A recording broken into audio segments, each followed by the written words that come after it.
Hi, friends. Today's topic is going to be pretty exciting as we are going to talk about two important aspects of Copilot Studio. One of them is using a custom entity as in Copilot Studio, and then leveraging the Copilot Studio to get the gist of any kind of OData entities from Dynamics 365 Finance and Operations by using ChatGPT.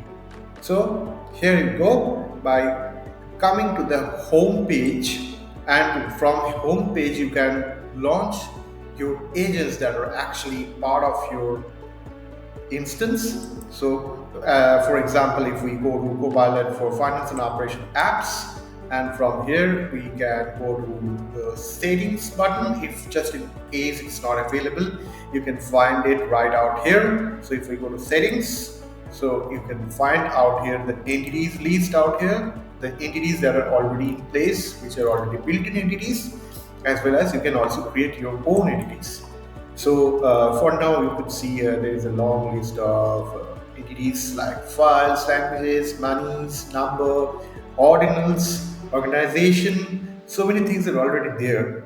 So basically, what they can do is that if you input any kind of sentence, it can understand like, okay, so I am coming from Asia. So basically, if I say a sentence like this, it will be able to understand that I am talking about a continent called Asia. Or if I say my favorite color is green, so it will understand that I'm talking about a color called green, like that. So here I have created a custom entity, so I can also create an entity out here, like you can start from new entity or you can register an external entity. So when you create an entity out here, you can get a couple of options like closed list or a regular expression list. So basically, closed list is what, like, I can say, for example, I can specify the sizes available of a short, like, large, extra large, medium, small, like that I can specify. Or I can specify a list of how the feedback was: good, very good, satisfactory, unsatisfactory, or below average. Like that I can classify various kinds of inputs as a list. Our example today is going to focus around the regular expression, the regex. So I have created a already an entity called generic vendor code. So what is it doing is, so say for example, if I'm talking about my vendors, so my vendors typically out here in my this organization INMF, if you go to the vendors, it looks like, like it has a sequence. The number sequence looks like INMF hyphen the followed by 6-digit code. So as I have mentioned out here, like it's A to Z, which is going to be a 4-digit alphanumeric, I mean not alphanumeric, 4-digit code, 4-digit alphabets, and then followed by a hyphen, a dash, and then a 6-digit, anything 6-digit numeric numbers followed by that. So if you come and see here, like, so it's still loading, let it load in the meanwhile. So if I say like my if I say a sentence like this, my vendor code is INMF hyphen 000342556.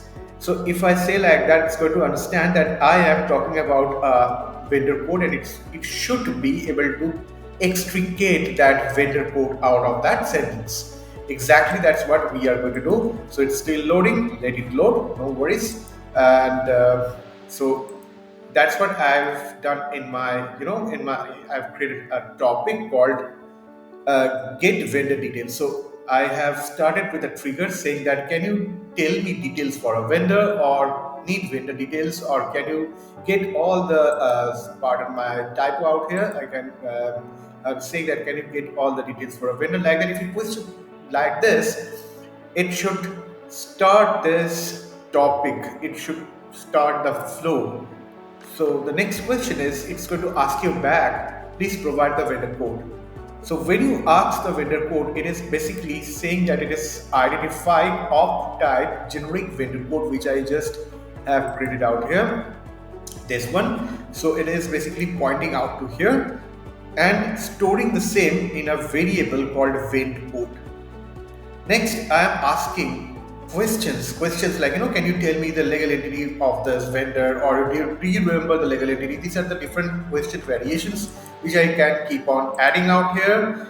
And the answer, I am storing it in a identifier entity called organization, which is a built-in entity created by Microsoft, and I am storing the variable in a value known as the legal entity, which is a local variable for this topic. Okay. So finally, I am calling an action which I am coming to it. So which I'm coming, which is a very important part of this demonstration. So basically, this calling an action, which is a power automate, it's calling a flow basically, and this flow is doing what? If you click on this flow for the details, you would see the sequence of its actions. So first of all, it is basically receiving the inputs from the user. So let it get loaded. If I come to edit, I will see like the inputs of the flow. So say for example, the inputs of the flow are, vendor account and data area ID. So I am basically, that's what exactly I'm doing. I'm passing on my vendor code, which I just have received from the user above, the above step. And I'm also passing along the data area ID, which I also have got in the above step.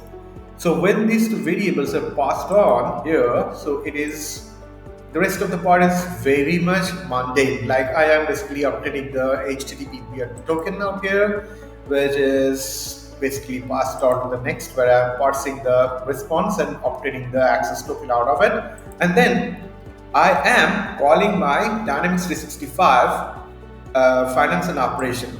So here I am passing on my data area ID like this and my vendor account like this as a JSON filter. You see the conventional way of how we can filter a response, JSON payload from response from Dynamics 365. So exactly that's what I'm doing. I'm passing on my vendor account number and my data area ID.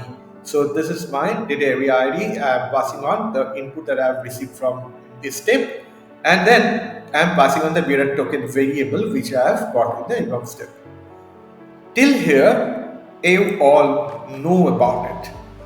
Then we will see a magic, the magic of ChatGPT. Basically, this step is returning a JSON response as a payload. And this step, I am passing on the JSON response to ChatGPT to analyze, to get the gist, to scoop out the meaning out of this JSON response. So if you pardon me about this, I need to restart my browser. So if you come to my the vendor list for this legal entity, you'll see like okay, let me go to all vendors and let me reopen this page in the meanwhile. And so if I take you back to ChatGPT, and here you'd see that basically it is asking for a prompt where I am calling a custom prompt called get gist of vendor input. What is it doing is marvelous. This is where the beauty of ChatGPT and the flow basically lies. So basically I have created if I close this and if I take you to my prompt, so if I go to my prompt, this prompt looks like, so if I click on edit, so here this edit button, on click of this edit, it looks like, so let it get loaded. Yeah, so basically I've said like get summary of the following JSON. Inside the JSON, what I've done is I'm passing on the response that I am getting from this above step, which is nothing but if I close this and if I the above steps response, how did I find that? It's very easy. So basically I noted it down from a previous run, and if I go to the previous run, you'll see like the run from the above step, run from the query run from the JSON response of Dynamics 365 looks like this. So if I scroll down a little bit, let me open the response out here. So it looks like, uh, one moment, let it get loaded. And this is where the body looks like this. So I need to pass on the value, the content of this response. This response, basically this is for one vendor response, which basically I have passed on. So this value I have copied and I have passed it on as a JSON prompt. And in the next step, I am basically initializing a variable which is getting hold of this value, the response from ChatGPT. And inside this, basically there is a variable called text. So if I come to the edit mode, I could show you there is a input, there is a response of the chat GPT which looks like this. So response from chat GPT, and inside that it has a body, and there is a part called prediction output, and inside that the text. So I am basically looking at this text which I need to have. So this text is having the result of the summarization from ChatGPT. And finally, I'm responding to Copilot with this prompt, and this is what the user is going to get back out here in this last step. So this is where I am ending the conversation. And if I run this is where actually the beauty of the entire thing would be demonstrated. So what I'm doing is that I'm quickly going and I am just going to get hold of my fin table list page. Okay, let it be loaded in the meanwhile. So if you see the vendor sequence, it starts with first four letters as alphabets, and then the all the 6 digits are in numbers. So that's exactly I need to proceed here. I exactly need to tell my Copilot out here. So that's if you come back to the design of my entities, what I have done is that first four letters are could be anything from A to Z, and then 6 digits could be anything between 0 to 9, followed by a hyphen in between. So exactly that is the sequence which my vendors are following here. So if I publish this topic, and if I publish this topic, and if I come back to my Dynamics 365 and launch my Copilot sidecar and ask a question like, hey, can you provide vendor details?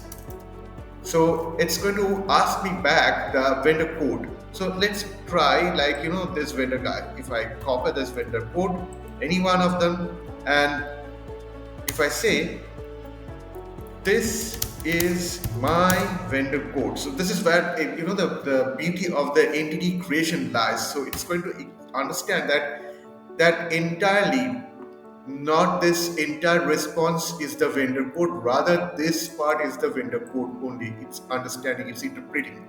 Next is it's asking, like, can you tell me the legal entity of this vendor? Okay, so I would say my like this. I'm going to answer, the legal entity is INMF. If I say this, so it is also again interpreting that I am talking about a legal entity called INMF, and this in turn is going to ask the flow which I was talking about, the flow which I have designed out here, and this flow is basically generating the bearded token and going through all the steps and calling this OData entity, and then passing on the response from this OData entity to ChatGPT. And ChatGPT basically understands the meaning of the JSON response that comes, and basically it gives out a response and sends it back to the agent and to the topic. So if I come back to my Dynamics 365, it's going to show you, like, if you know, like INMF, the vendor account number is this, the name is this, and the address is this, like that. It's going to give you all the details basically by using ChatGPT. Just not that, if you ask the question again, so it is basically, it's basically ending the conversation right out here. So if I again ask a question like need vendor details again. So if I ask the question here, it's going to repeat the same sequence.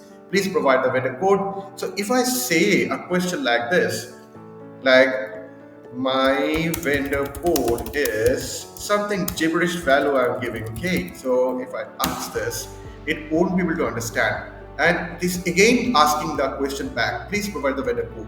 So if I say my vendor code this time is anything like, I'm going to ask for any other vendor like this. If I ask for my vendor code is, then it is able to understand that okay, it matches with the definition of the entity which I created. So again, I'm asking it's asking me back the legal entity. So I'm saying it's INMF, and again it's going to ask my ChatGPT, and it's going to get the response back from ChatGPT through my topic back to my Dynamics 365. So it's an amazing feature. It's a mixture of ChatGPT, completely human-like behavior, which basically it understands and interprets and comes back with a JSON response. So that's all about today. And just in case if you have not already subscribed to my channel, please don't forget to subscribe. And thanks for watching. Love and namaste as always.